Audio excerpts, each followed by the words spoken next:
But actually, I think that kind of helps fuel controversy, and it makes actually more people go see the movie. Well, and he keeps digging a bigger hole. I mean, he just keeps going and going. Yeah, he doesn't know when to stop.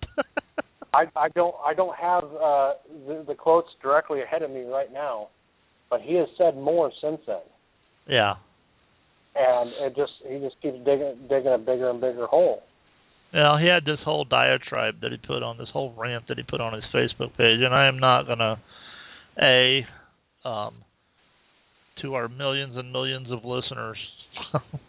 Okay, that was tongue in cheek. Bore them with it, and I'm not going to glorify it anymore, that man anymore, or give him any more press. But I mean, he tried to say that he was talking about the sniper that killed Martin Luther King Jr., which is a hoot. Consider Michael Moore is so far left that he probably thinks Castro is too far to the right. So I mean, and Martin Luther King Jr. was a Republican, and on a lot of issues he was very conservative, and so it's really odd that he would go to that for cover. So just kind of ironic there.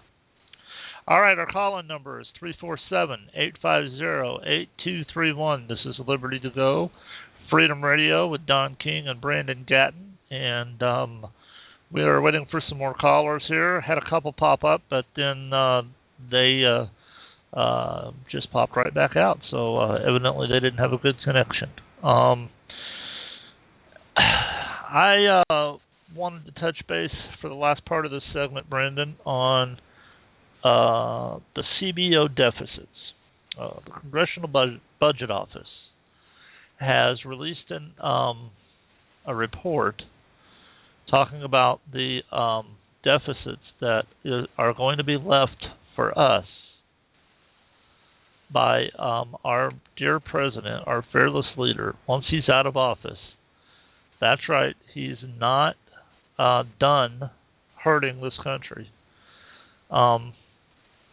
CBO says that federal deficits may have been falling since the end of last recession, but because of Obamacare, they are set to explode in 2017.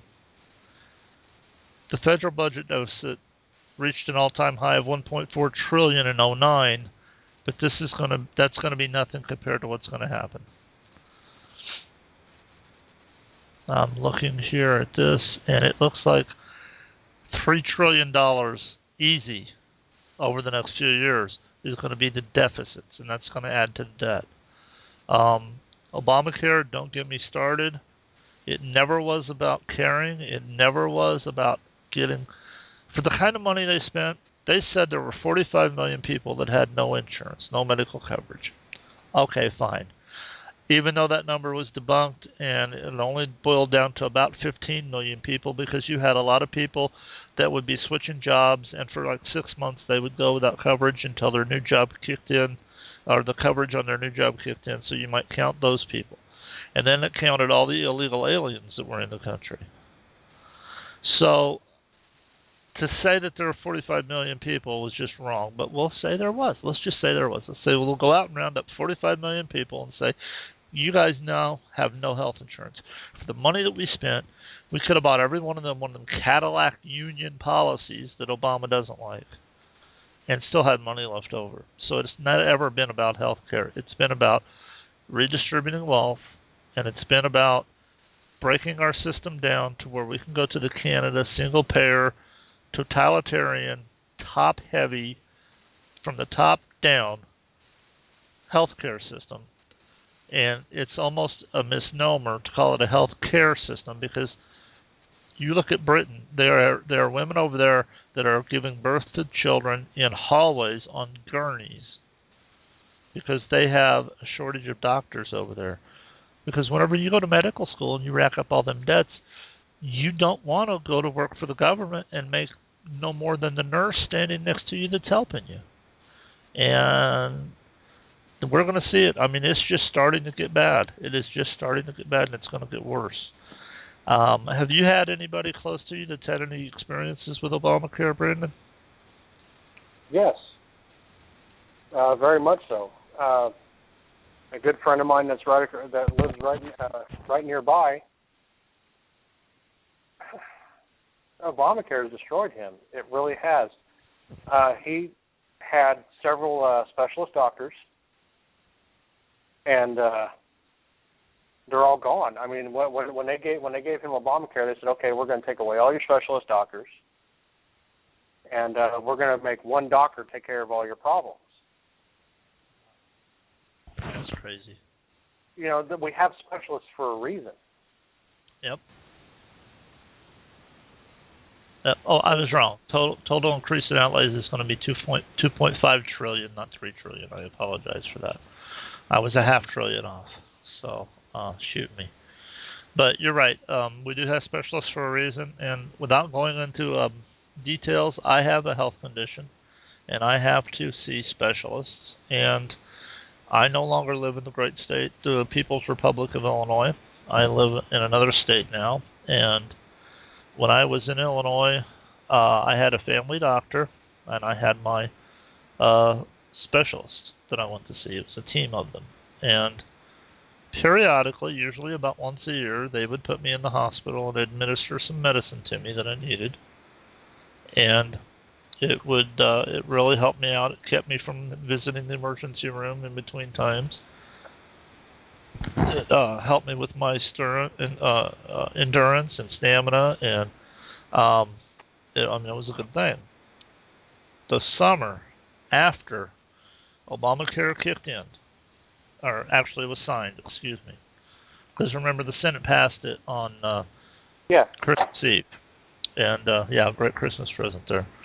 So that next summer, my doctor says, "Well, I want to admit you for about a week, like we do, and administer those meds to you." And I said, "Okay, and he comes back and he says, "I can't." And I said, "Well, why not?" And he says, "Medicare won't cover it."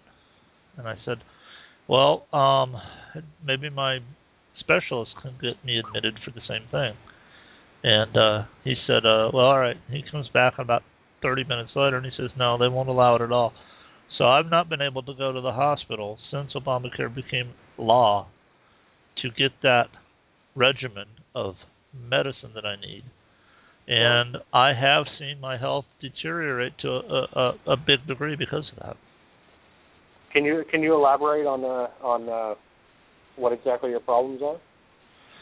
Well, I don't want to bore everybody with my problems, and I'm really here to talk about everybody else's problems, but I will just say that I was born with a heart condition, and I'm in congestive heart failure at this time, but that sounds a lot worse than what it is. But what it amounts to is that your heart doesn't beat as efficiently, and you have to get the water and the poisons out of your body, and it just doesn't do it as efficiently. And so they can put me on IV meds that help me do that. And now I have to rely on oral meds, which are about a fourth as effective. So, and if I take too many of the oral meds, then I have a problem where my blood pressure will drop to down like 70/40, which is getting into dangerous territory. And that just happened to me last week. So, well, and I'm actually hoping that some of the listeners, specifically one in particular, will call in. Bob, if you're listening, call into the radio show. I believe the people would like to hear your story. He's the one I've been talking about, and I don't want to get into specifics. That's the reason why I didn't, get into, his specific condition. Right. I think it'd be better off if he called in and talked to us. Maybe he could give us a first-hand account. That would be great. Our number's 347-850-8231. And why don't we do this? Why don't we take our first break, and we'll be back in about 6 minutes. We're going to play a couple of songs, and we'll continue this discussion on Obamacare and the damage that it's doing to the country. We're also going to touch base on the Keystone XL pipeline and where it is and where it's going or isn't going. So we will be back in just a little bit.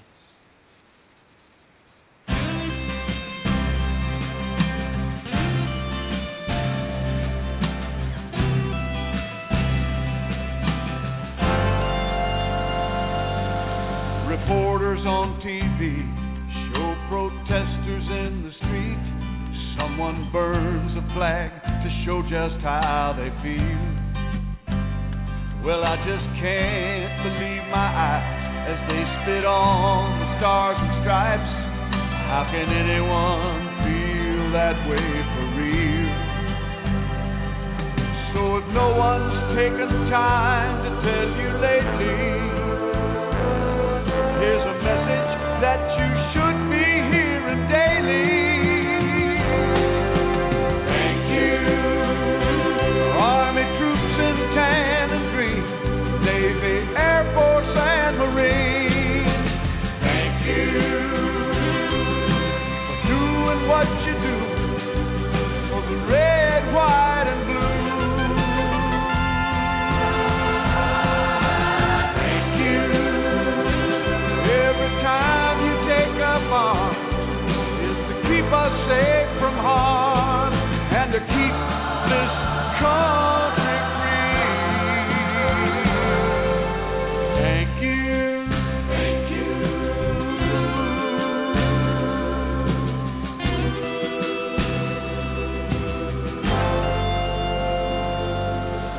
War is not the answer, reads a big sign in the yard of some takers of this free life that we're living.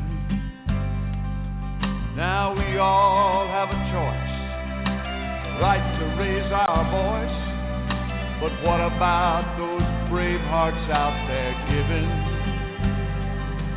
So if no one's taken time to tell you lately, here's a message that you should be hearing daily. Thank you, Green Berets and Navy SEALs, and all you soldiers in the field. Thank you,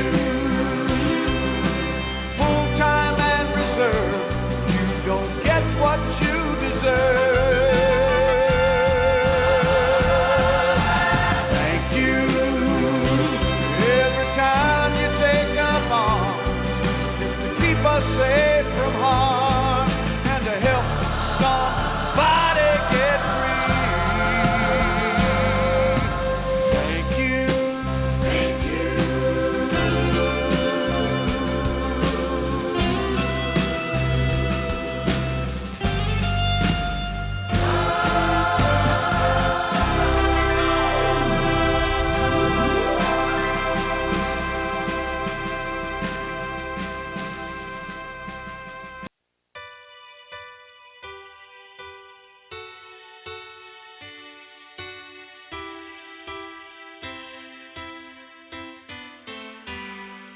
When the world has turned a cold shoulder, and the child that you have isn't the same, people stare and talk, and you wonder